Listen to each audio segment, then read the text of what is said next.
Bonjour à tous et merci pour votre présence aujourd'hui. Fermez les yeux et remontez le temps. Vous êtes à Mexico, qui s'appelle alors Tenochtitlan, au XIVe, XVe ou XVIe siècle. Vous êtes un guerrier qui tente par tous les moyens de sauver l'honneur de son peuple. Sur le champ de bataille, vous faites tout ce que vous pouvez, mais c'est trop tard. Vous êtes capturé par les Mexicas, ou les Aztèques si vous préférez. Votre sort est tout décidé. On va vous sacrifier. On vous ramène en ville et on commence les rituels de la fête religieuse. Alors non seulement vous savez que vous allez mourir, mais en plus de ça, vous devez assurer le show avant en jouant les gladiateurs. On vous donne une fausse épée, un bouclier qui vous sert plus de décoration que de protection. On vous attache le pied avec une corde à une grosse pierre, impossible de fuir. Et vous voyez arriver 4 hommes, 2 déguisés en aigle, 2 en jaguar. Le combat commence. Vous devez absolument sauver la face et vous battre de toutes vos forces. Plus vous serez courageux, plus votre sacrifice permettra à l'univers de fonctionner correctement. Alors bien évidemment, vous ne finissez pas dans un très bel état. Et en un claquement de doigts, vous vous retrouvez sur la pierre sacrificielle, sur le dos, un silex planté dans la cage thoracique et le cœur au grand air. Et vous êtes ensuite naturellement décapité et écorché. Votre mort a permis d'honorer et de nourrir les dieux, de leur offrir une éternelle jeunesse et également d'empêcher le monde de sombrer dans le chaos. Le lendemain, on va organiser des danses en compagnie des rois et sur les rythmes du tambour. Comme vous pouvez le comprendre, les dirigeants aztèques jouaient un rôle important dans le domaine religieux. On dit même que certains sacrifiaient des victimes de leurs propres mains, comme c'était le cas du roi Ahuitzotl lors de l'inauguration du Grand Temple de Mexico en 1487. C'était le temple le plus important de la capitale mexicaine. Et on parle de 80 400 immolations pour cette même inauguration, rien que ça. Le roi avait invité ses amis, mais aussi et surtout ses ennemis ce jour-là, pour bien leur montrer ce à quoi ils s'exposaient s'ils ne coopéraient pas. Que vous soyez un roi, un noble, un marchand, un guerrier, un homme du peuple ou un esclave, vous aviez une place bien définie pendant les cérémonies et un rôle à jouer. Et en général, si vous n'assistiez pas au grand sacrifice, vous vous exposiez directement à la peine de mort. Si les sacrifices ont été représentés par des dessins aztèques dans des codex, ces fameux livres pictographiques qui retracent l'histoire et les coutumes préhispaniques, on pouvait aussi y retrouver les dieux, les rois, le calendrier ou encore les temples. Dans l'ouvrage de Juan de Tovar, un jésuite du XVIe siècle, on peut apercevoir différentes représentations de ce qu'était la religion aztèque. Et on peut par exemple y voir la tête des sacrifiés qui sont exposés comme des trophées sur des petits rondins en bois. Et on appelait ces structures des tzompantli. Il y en avait au moins 6 à Mexico. Et Torquemada, un franciscain de la même époque, raconte qu'on pouvait mettre entre 500 et 1000 têtes, voire bien plus, sur une même structure. Et tous ces crânes symbolisaient l'importance fondamentale de la religion chez les Aztèques et leur grand respect également pour les dieux.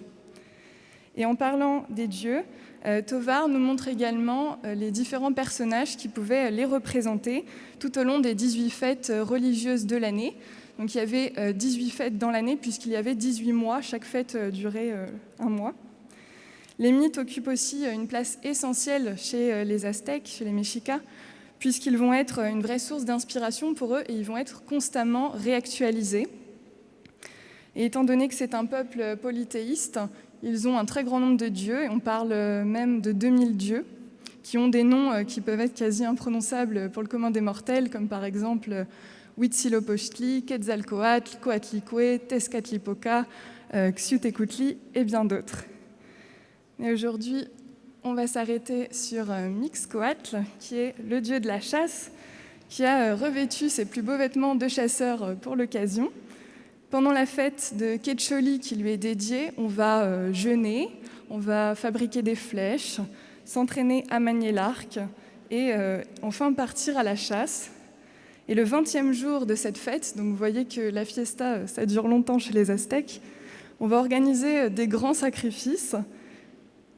Donc il y a certaines victimes qui vont être tuées comme du gibier. Donc on va réserver à 4 hommes le même sort qu'on réservait aux cerfs après la chasse.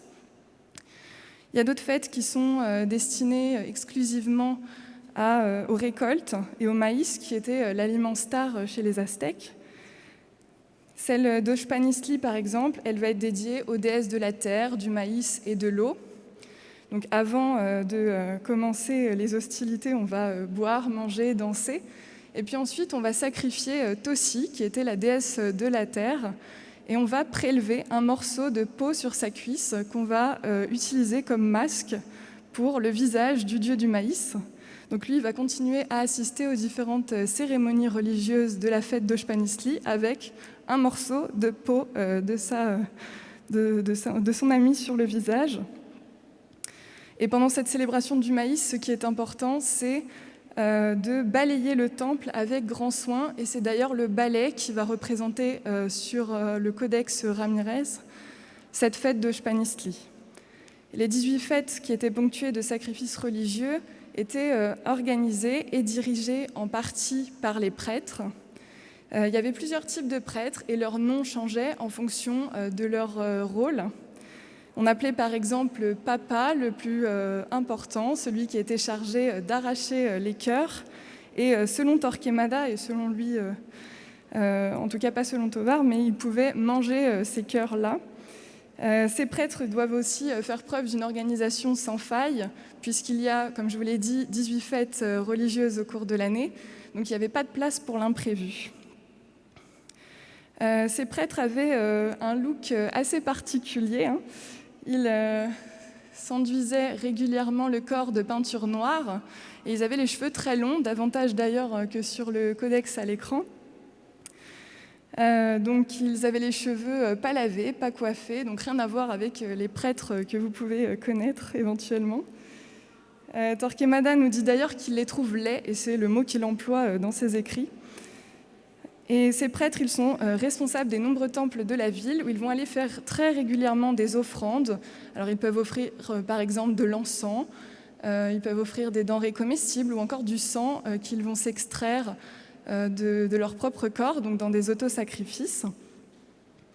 Ils vont également faire le ménage très régulièrement dans les temples. Donc comme je vous l'ai dit pour la fête d'Oxpanistli, c'est très important de balayer les temples pour bien évidemment que l'univers fonctionne correctement et que tout soit organisé et ordonné.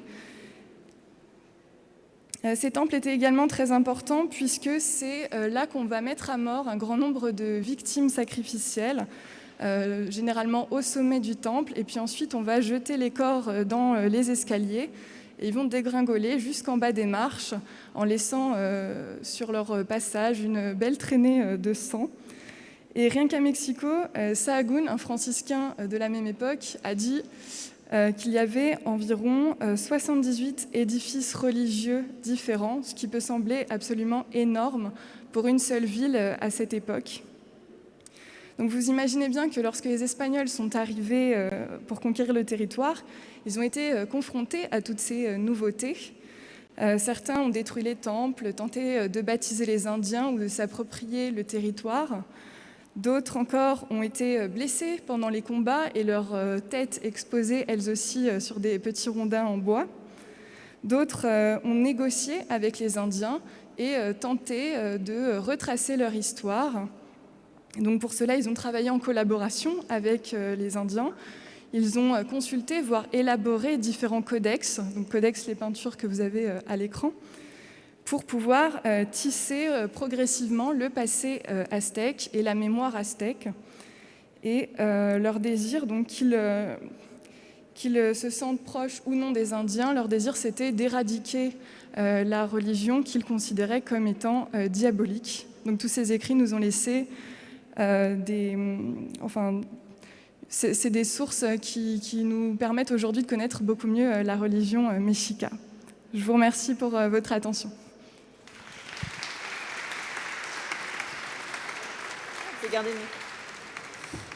Merci beaucoup, c'était un petit peu éprouvant ces récits sanglants. Je crois que vous prenez d'ailleurs un malicieux plaisir à les raconter. Est-ce que certains d'entre vous qui ont le cœur bien accroché ont envie d'en savoir davantage? Non? Pas de questions pour Maeva Picchiottino? Moi, j'avais envie de vous demander où sont conservés ces codex, donc ces manuscrits qui ont été exécutés par ce père jésuite, ce père franciscain que vous étudiez. Où est-ce qu'ils sont conservés et comment est-ce qu'ils sont arrivés jusqu'à nous aujourd'hui? Il y a plusieurs éditions différentes, plusieurs versions différentes. Alors celle que je consulte spécialement pour la thèse aujourd'hui se trouve à la BNF.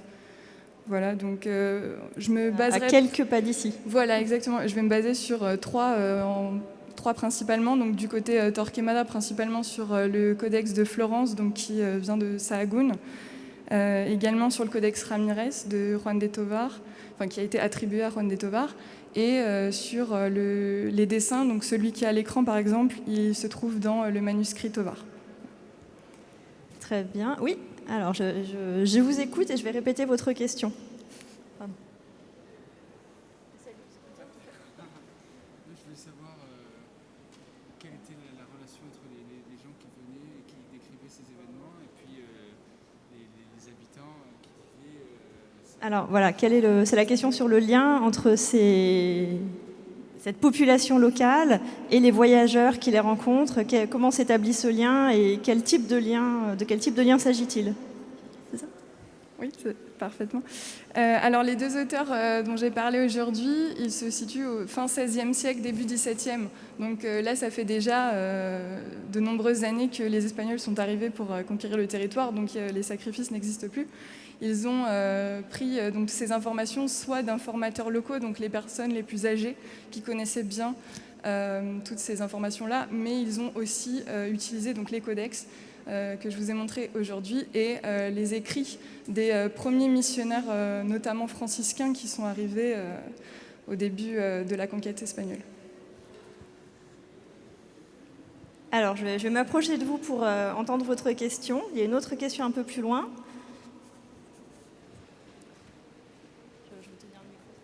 Oui, merci.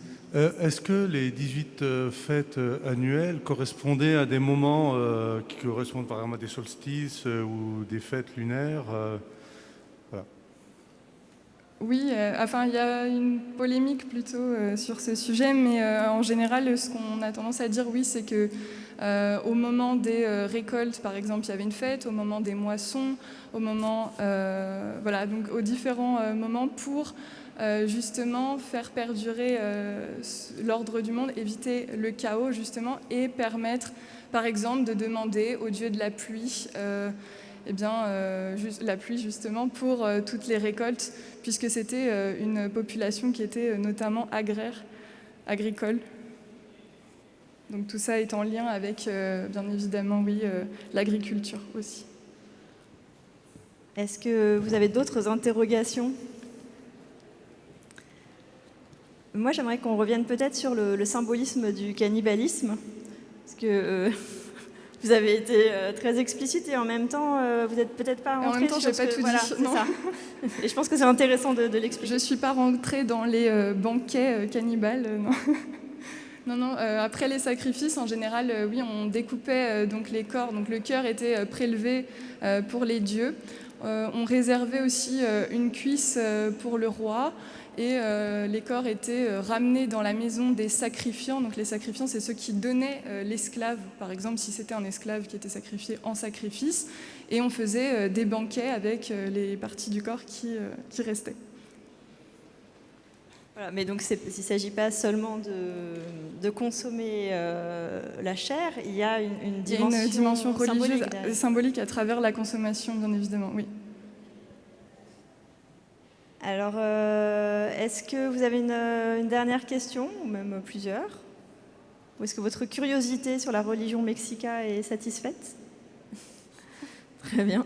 Alors à ce moment-là, je pense qu'on peut remercier chaleureusement Maeva Picchiottino pour son intervention. Merci.